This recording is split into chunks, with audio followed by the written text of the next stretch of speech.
नमः वासुदेवाय। ओम नमः वासुदेवाय। ओम नमः वासुदेवाय। पार्श्व विचारो आसन नाहो भक्त उदास। पारस मणि हो लोक को कंचन करना खास। विषय वासना जंग सम होय दोष का नाश। शिव पद केवल ज्योति का शाश्वत घरो प्रकाश। शिव पद केवल ज्योति का शाश्वत घरो प्रकाश। देश जाति वा कुलियादिक से शुद्ध पूर्ण जो मुनिवर है। शिष्यों के पालन पोषण में कुशल रहे जो यतिवर है। ज्ञान वृद्ध वेद को वृद्ध जो परिमित कहते योग्य वचन। ऐसे गुरु आचार्य देव को सदा भक्ति से करें। ऐसे गुरु आचार्य देव को सदा भक्ति से करें।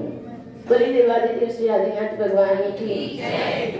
वल्लभ चिंतामणि पार्श्वनाथ भगवान की जय। वर्तमान शासक नायक श्री महावीर भगवान की जय। अहिंसा परमो धर्म की जय। सत्य श्रमणीय आचार्य भगवान श्री विद्यासागर जी महाराज की जय। बोले परम पूज्य परम उपकारी दीक्षा प्रदाता आचार्य भगवान श्री आर्जन सागर जी महाराज की जय। कमलों करोड़ महामुनिराज की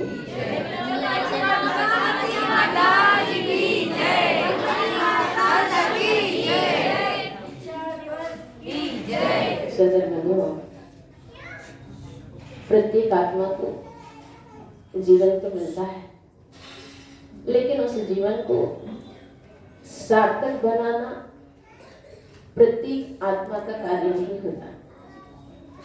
उस सफलता को, उस जीवन को सार्थक बनाने में प्रत्येक आत्मा ऐसी क्षमता को प्राप्त नहीं करती है, क्योंकि उस सफलता को पाने में, सार्थक बनाने में एक महान व्यक्तित्व का हाथ रहता है। वो हर व्यक्ति को नहीं मिल पाता। जीवन तो आपके लिए भी मिला है और हम लोगों के लिए भी मिला है, लेकिन सार्थक किसने बनाया?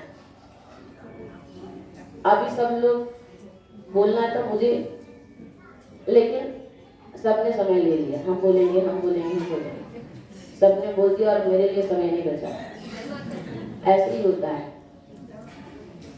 जैसे गठ बन करके जब सामने आ जाता है, तो उस गठ को सब लोग चाहते हैं, कितना सुंदर बना, कितना सुंदर बना, कितना सुंदर बना है, और इसके बाद कितनी चमका आ गई।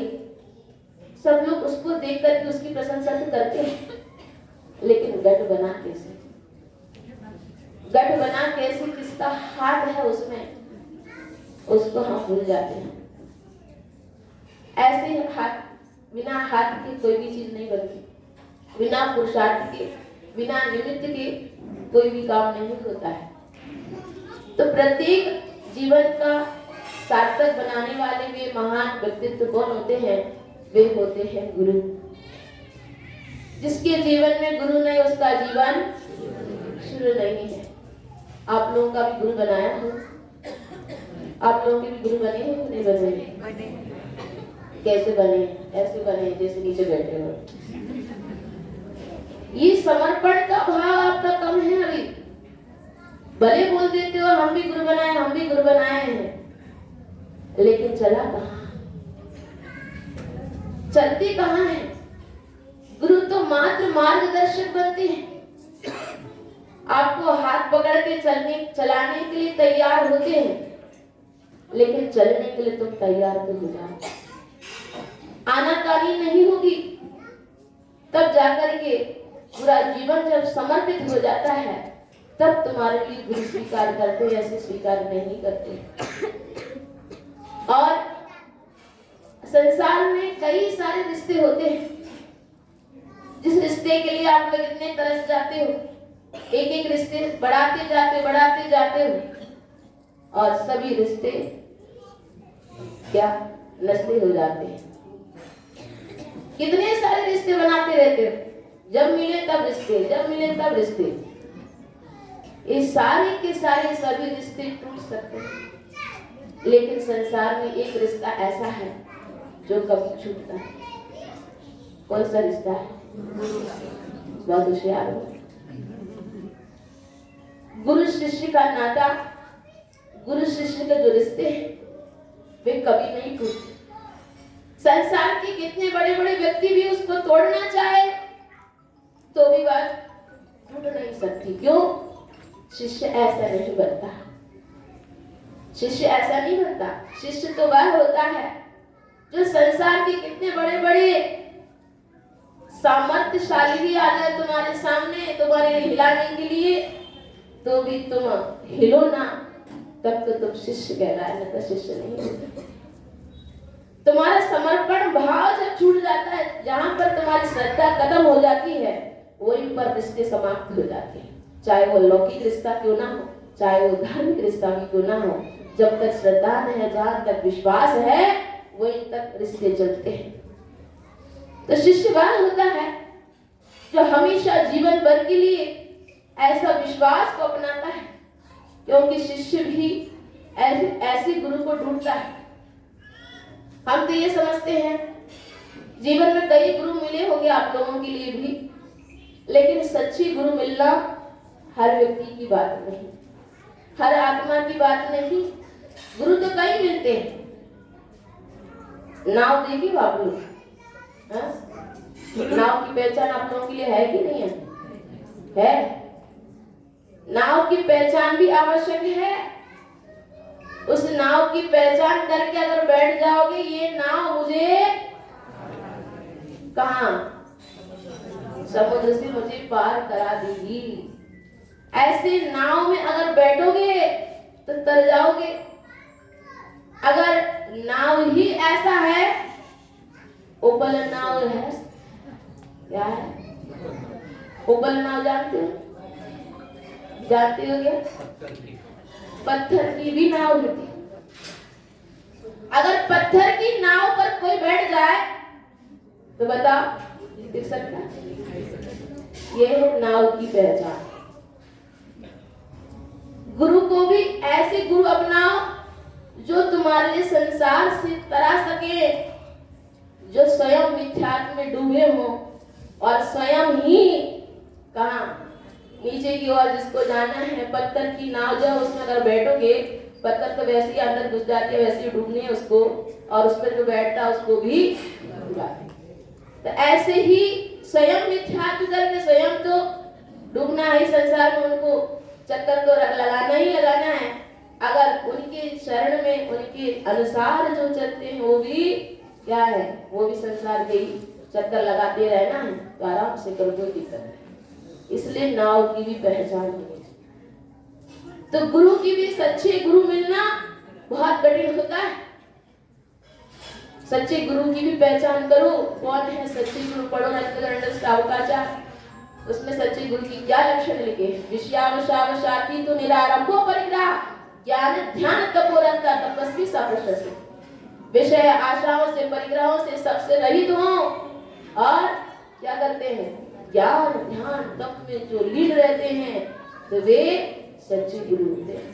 तो ऐसे सच्चे गुरु मिलना आज के काल में बहुत कठिन होता है। जैसे गुरु होते हैं जो जिसके लिए पहचान ही नहीं है कि भगवान कौन होते हैं। अभी दिखाया था आप लोगों के लिए, गुरु गोविंद दो कड़े काके लागे पाए, बलहारी गुरु आपकी गोविंद दियो। क्या बोला सर? क्या क्या बताए? तुम लोग बोलते हो बताए, गुरुदेव कहते हैं बनाए। क्या बनाए? गुरु और भगवान दोनों ही खड़े हैं, किसके पास जाओगे? बताओ किसके पास जाओगे? अरे गुरु के पास जाओगे। बड़े कौन है? भगवान बड़े कि गुरु बड़े हैं? कौन बड़े? गुरु बड़े? ये भगवान है। भगवान बड़े? अरे सुनो तो सही, भगवान बड़े हैं। ये बताया किसने? ये बताया किसने? बड़ा भगवान बड़े होते हैं, ये बताया किसने? गुरु ने बताया। इसलिए सबसे पहले जो अज्ञानी जी कुछ नहीं जानता, वो सबसे पहले किसके पास जाता है? गुरु के शरण में जाता है, उसके बाद भगवान के पास जाता है। एक गुरु की महिमा अपरंपार है। वे उस भक्त को जो आया है सामने, उसको क्या बना देते हैं? कंकर को शंकर बनाते हैं गुरु। क्या? कंकर को शंकर बनाते हैं गुरु, बांस को बांसुरी बनाते हैं गुरु, पतित को पावन बनाते हैं गुरु, और भक्त को बनाते हैं भगवान गुरु। और बनाते हैं एक प्रतिमा भी अगर लाते हो, जब तक सूर्य मंत्र ना होता तब तक वे भगवान नहीं बनती। ये सब महिमा अपरंपार है गुरुओं की। तो ऐसे गुरुओं की, भगवान की पहचान भी अगर मुझे बताया है किसी ने, तो वे गुरु ने बताया है। इसलिए सबसे पहले वो गुरु के पास जाता है, फिर भगवान सिखाते हैं। ये अरिहंत परमेश्वरी होते हैं, सिद्ध परमेश्वरी होते हैं, ये बड़े होते हैं, मैं तो बाद में हूँ, पहले इनके पास जाओ। तो उसके बाद जब पहचान हो जाती है, उसके बाद भगवान के पास जाता है। तो ऐसे महान व्यक्तित्व हमारे गुरुदेव होते हैं। तो वे गुरु हमारे लिए क्या नहीं देते? क्या नहीं देते? सब कुछ देते हैं। आप लोगों के माता पिता बहुत होते हैं, संसार में माता पिता बहुत हुए। कितने हुए? कितने हुए? अनंतों हुए, एक नहीं। आज के माता पिता को आप जो बोलते हैं हमारे माता पिता, ये हमारे माता पिता, ऐसे अनंतों माता पिता हो चुके हैं। ये माता पिता क्या करते हैं? हमारे लिए मात्र शरीर का जन्म देते हैं, लेकिन गुरुदेव ने साल संभाल किया है शरीर का। लेकिन गुरुदेव ने क्या किया? ऐसे भी बढ़कर के बड़ा ही जन्म दे दिया, वो संयम का जन्म दे दिया। उससे और बड़ा क्या हो सकता है? जो आत्मा को उद्धार कर सकता है। शरीर का तो बड़ा कर दिया, उससे क्या हुआ? उसके बाद तो शादी विवाह करा करके कहीं पटका दो बस बच्चियों को, और क्या? लड़के हो तो किसी के हाथ में पकड़ा दो लड़के को, बस हो गया काम तो। लेकिन ऐसे संतानों को पैदा करके जो गुरुओं के ऊपर समर्पित कर देते हैं, तब वह एक आत्मा एक बार संयम को अपना लेती है तो ना जाने कितने कर्मों का क्षय कर लेती है। तो प्रत्येक आत्मा को, प्रत्येक माता पिता को भावना भानी चाहिए कि हमारी संतान क्या बने? क्या बने? संयमी बने। भावना भाव क्या रहता है? डरते हो ऐसे?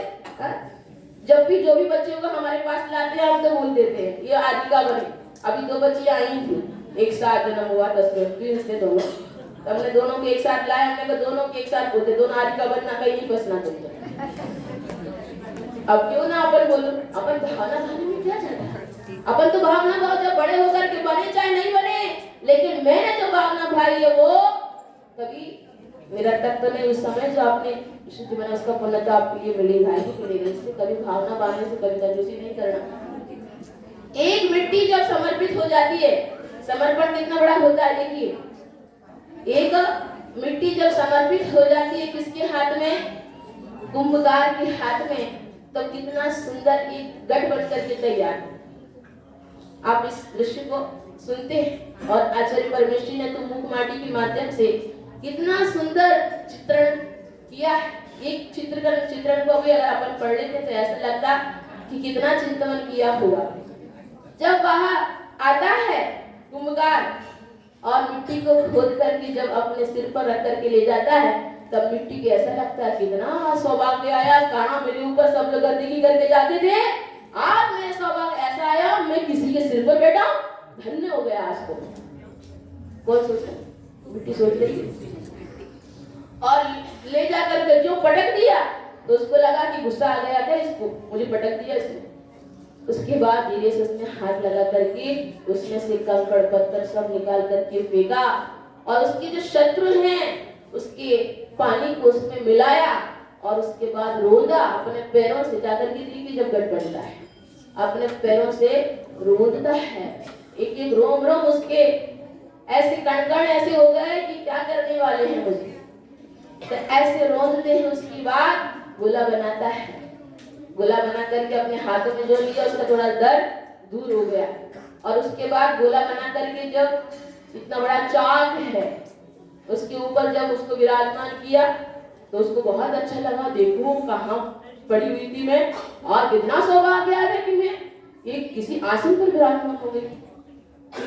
और रख करके जो है डंडा उठाया उसने, किसने उठाया? कुंभकार ने डंडा उठाया। तो उसको लगा कि क्या ऊपर रख करके मारेगा क्या मुझे, मैं क्या करने वाला समझ में नहीं आता। तो उसने एक डंडा से उस चाकू को ऐसा घुमाया कि उसको चक्कर दिया।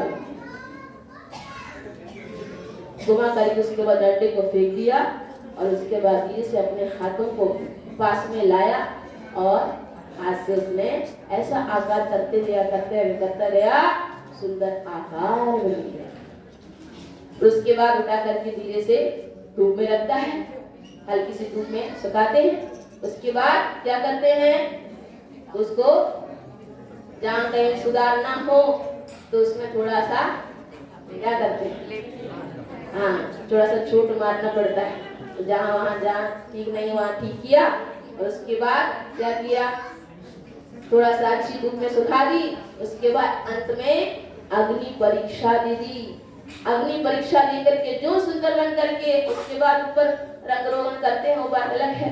उसके बाद जो सुंदर बन करके बाहर आ गए तो उसके बाद देखो अपने शत्रु को भी कितना भी गर्म पानी डालो आप, उसके बाद भी वो ठंडा ठंडा पानी को प्रदान कर देता है वगट। तो ऐसे सुंदर कैसे बन गया, जब बजा बजा करके लेते हैं, तुम लोग लिया है कभी, गर्मी में लेने जाते हो बजा करके देखते हैं, उसमें से स्वर मिलते सारे गामा पादानी। क्या कह रहा है, सारे गामा पादानी। ये सारे गम इसके संसार के जितने भी गम है ये तुम्हारे पद नहीं है, ये तुम्हारा नहीं है, इसको छोड़ो छाड़ो, इसमें कुछ भी नहीं रखा। तो ऐसा वहां पर संदेश मिलता है उससे। तो इसी को एक अपने एक शिष्यत्व में घटाइएगा। तुम लोगों का कोई वैल्यू है? नीचे बैठे हो, कोई पूछ ही नहीं रहा कि भोजन करने भी आओ कि बैठने भी आओ, कोई वैल्यू नहीं। ऐसी हमारी भी अवस्था थी। क्या ऐसी भी हमारी भी अवस्था थी। जैसे वह कुंभकार आता उस मिट्टी को ले जाता है, ऐसे ही कोई गुरु आते हैं और इन आत्माओं से किसी की ऐसी समर्पित हो जाती है। जब मिट्टी ऐसे कोई भक्त समर्पित हो जाता है तो उसके बाद उनको अपने पास लेकर के ऐसा बनाते हैं, उसके बाद अपने पास रखते हैं और उसके अंदर जो दोष हैं, कषाय हैं, विषय के प्रति लालसा है, उसके सबको दूर करते करते, जैसे वो कंकड़ पत्थर को बाहर निकालता है, ऐसे इनको दोषों को दूर करते करते उसके बाद उसमें क्या मिलाते हैं, संयम त्याग तप रूपी पानी मिला करके उसको अच्छे मुलायम कर दिया। और उसके बाद जब पहचान लिया कि अब योग्य बन चुका है, तब जाकर के उसके लिए आसन के रूप में, किसी को चुल्ला के रूप में, किसी को अलग के रूप में, किसी को आरिका के रूप में और किसी को क्या राज के रूप में वहां पर दीक्षाएं दे करके उसके बाद थोड़ा बहुत क्या करते हैं, उसके बाद और तपस्या कर करके उनके पास जो भी दोष है चोट लगाते हैं। जैसे अंदर हाथ फंसा करके ऊपर से चोट मारते हैं, ऐसा नहीं ऊपर से तुम चोट मार दो तो फुट लाएगा, इसलिए अंदर से हाथ फंसा करके ऊपर से चोट मारते हैं। ऐसे ही गुरुदेव भी क्या करते हैं, भले ऊपर से डांटते हैं। तुम लोग की डांट लगती है क्या? कभी नहीं लगती। डांट उन्हीं को लगती है जो समर्पित हो जाती है। वह डांट भी शिष्य के लिए बहुत अच्छी लगती है। क्यों? कभी कभी तो डांट मिलती है, कभी कभी तो डांट भी लगना आवश्यक है, कभी तो तुम सुधरोगे। इसलिए गुरु लोग डांट लगाए रखते हैं, लगाते भी है, जरूरी भी है। तो ऐसे डांट लगा करके उसको और सुंदर बना दिया और बड़ी बड़ी तपस्या परीक्षा आदि में उनको परिपक्व बना दिया। और उसके बाद क्या किया, अंतिम संलेखना रूपी परीक्षा में भी उसको पार करा देते हैं। ऐसे गुरुओं का उपकार महान होता है। ऐसे ही अभी सभी लोगों ने तो बताया ही था आप लोगों के लिए, ऐसा एक प्रदेश जहाँ पर कोई जानता नहीं है, कोई जाता नहीं है। अगर तमिलनाडु का नाम लेते हैं तो पहले ये प्रश्न पूछते हैं, वहाँ जैन भी है क्या, जैन भी है क्या, ऐसा पूछते थे। जब से गुरुदेव वहां पर गए थे 1995 में गुरुदेव आए थे, जब मैं 11 साल की थी। तो जब गुरुदेव आए और उस समय कोई कुछ ना जानते नहीं, गुरुदेव भी तमिल नहीं जानते थे, हिंदी में बोलते थे। तो पहली बार मैंने गुरुदेव को जब देखा तो सामयिक में देखा, तो समय की जो मुख मुद्रा है वह भगवान जैसी मुद्रा आज भी मेरे सामने वह छवि आज भी वह छपी हुई है। जो प्रथम दर्शन है मेरा 11 साल की उम्र में पहली बार मैंने किसी गुरुदेव को मैंने देखा। उसके बाद उन्होंने बहुत सारी यात्राएं कर ली। उसके बाद जब लौट करके जा रहे थे तो वहाँ के लोगों ने उनसे निवेदन किया, तमिलनाडु वालों ने, कि हे गुरुदेव, उत्तर भारत में तो कई मुनिराज हैं, उत्तर भारत में तो कई मुनिराज हैं, लेकिन हमारे प्रदेश में कोई साधु आते नहीं हैं और आने वाले भी चले जाते हैं, तो हम लोग का उद्धार कैसे होगा। हे गुरुदेव, आप कृपा करके हमारे यहाँ रहें और आपके उपदेश से अगर एक समय दृष्टि भी बन जाए तो आप लोगों के लिए उद्धार होगा। संयम की बात नहीं, समय दृष्टि की बात थी। तो गुरुदेव ने उनके निवेदन से रहे और धीरे धीरे उन्होंने बच्चों से तमिल की पुस्तकें ला करके उन्होंने तमिल सीखी, क्योंकि जब तक अपनी भाषा में कोई नहीं बोलता तब तक प्रभावित नहीं होता। अगर मैं तमिल में बोलने लगा, माता जी ने बोला, तो आप लोगों ने कहा कुछ समझ में नहीं आया क्या बोला, है ना। तो ऐसे ही जब तक उनकी भाषा में नहीं बोलते तब तक अंदर प्रभाव नहीं पड़ता। इसको गुरुदेव ने जान चुके थे, इसलिए उन्होंने तमिल सीखी। उसके बाद तमिल में उपदेश दिया, 1-1 घंटे तक प्रवचन दिए। सोच विचार करिए, कहाँ उत्तर भारत के रहने वाले, वहाँ के रहन सहन अलग, खाना पीना अलग और भाषा अलग, सब कुछ अलग विपरीत होने के बाद भी वहाँ पर 7 साल रहे और 7 बच्चे कल्याण किया। और इतना ही नहीं, 4-4, 5-5 मोक्ष मार्गी बने और उस समय की बात 20-25 प्रतिमाधारी बने और सैकड़ों सम्यक दृष्टि बने। तो ये इतनी सारी प्रभावनाएं आज इतिहास के पन्ने में लेके जाएंगे। ये सब बहुत उपकार है उन गुरुदेव का। उन्होंने जो पाठशाला पढ़ाना शुरू किया, बच्चों के हम लोग के ऊपर कृपा की। हम लोगों ने पाठशाला में पढ़ा, आज दृश्य आप लोगों के सामने दिखाया था उन लोगों ने। तो उस पाठशाला में जब 4वीं साल में वहां पर जब तत्वार सूत्र की कक्षा चल रही थी तो गुरुदेव अपने मुखारबिंद से पढ़ा रहे थे। तो मेरे भाव हुए कि गुरुदेव जब इतने महामुनिराज अपने मुखारबिंद से पढ़ा रहे हैं तो क्यों ना हम उनके मुखारबिंद से सुने। तो जब गए छुट्टी के समय तो वहां पर रहे, 1-2 महीने रह करके तत्वार सूत्र सीखा। और उसके बाद घर वाले आकर के बोलने लगे कि अब तो चलो, अब तो स्कूल प्रारंभ, छुट्टियां समाप्त, चलो घर की ओर। मैंने कहा अब नहीं जाना। क्यों नहीं जाना, क्यों नहीं जाना, अब नहीं जाना, मुझे घर नहीं रहना है। अरे अभी तो पढ़ाई करना है आगे। तो उन्होंने बहुत कहा, लेकिन मैं मानी नहीं। उसके बाद गुरुदेव से निर्णय रख लिया, जो गुरुदेव कहेंगे उसके अनुसार चलेंगे। जब गुरुदेव से कहा तो गुरुदेव ने यही कहा था कि आपने मोक्ष शास्त्र मुझे पढ़ाया है, तब मुझे मोक्ष मार्ग की ओर अग्रसर कर दीजिए, आपके संग में अपने रखने के लिए आप अनुमति दे दीजिए। तो गुरुदेव ने कहा अभी तो छोटी उम्र है, अभी तुम्हारी छोटी उम्र है, अब घर जाओ, पढ़ाई करो, उसके बाद आ जाना। तो मैंने उनके सामने एक ही शब्द रखा था कि गुरुदेव, लौकिक पढ़ाई किसके लिए, लौकिक पढ़ाई किसके लिए, आज इतनी पढ़ाई करते उसके बाद क्या, बस नौकरी के लिए। आज कितनी लंबी लंबी डिग्रियां पाने के बाद भी व्यक्ति को सर्विस नहीं मिलती, क्या करें? तो मुझे नौकरी नहीं करनी है, इसलिए मुझे लौकिक पढ़ाई नहीं करना। जितना पढ़ने के लिए आना चाहिए उतना तो पर्याप्त है मेरे पास।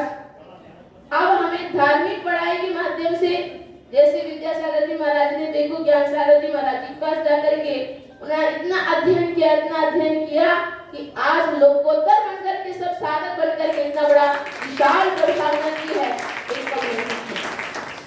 तो ऐसे आपसे भी मुझे धार्मिक पढ़ाई करने में मुझे विश्वास है कि आप मुझे पढ़ाएंगे। तो जब हमने आचार्य श्री का उदाहरण दिया तो गुरुदेव मौन स्वीकृति दी। अब मैं क्या बोलूं उसको, तो उन्होंने मौन स्वीकृति दी। उसके बाद हम संग में रहने लगे।